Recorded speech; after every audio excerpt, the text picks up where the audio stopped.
মাননীয় মুখ্যমন্ত্রী শুভেন্দু অধিকারী মহাশয়কে আমি একটা কথা বলতে চাই। সেটা হলো 2026-এ যে বাজেট পেশ করা হয়েছে তাতে সব ভাতা বৃদ্ধির কথা বলা হয়েছে এবং তাদের বেতন বৃদ্ধির কথাও বলা হয়েছে। তাই জন্য আমি বলতে চাই যে সিভিক ভলেন্টিয়ার থেকে আরম্ভ করে হোম গার্ড পর্যন্ত প্রত্যেকের বেতন বৃদ্ধি হচ্ছে। কিন্তু একটা সংস্থাকে নিয়ে কিন্তু কখনো সরকার ভাবেনি।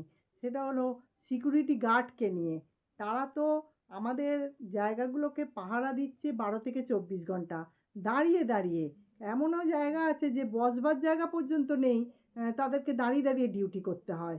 আর তাদেরও তো কিছু পাওনা আছে। তাদের দিকেও যদি একটু তাকিয়ে, মুখের দিকে তাকিয়ে তাদের একটু বেতন বৃদ্ধি করা হতো তাহলে মনে হয় বহু গরিব মানুষ এতে উপকৃত হতো। আর বন্ধুরা, তোমাদেরকে আমি একটা কথা বলতে চাই যে তোমরা যদি এই সংস্থাগুলোকে নিয়ে, এই সংস্থায় যারা কাজ করে তাদের নিয়ে একটু চিন্তাভাবনা করো, তাহলে মনে হয় খুব ভালো হয়। আর আমার সাথে যদি তোমরা এইটা নিয়ে সহমত হও তাহলে প্লিজ আমার কমেন্ট বক্সে এসে জানিও।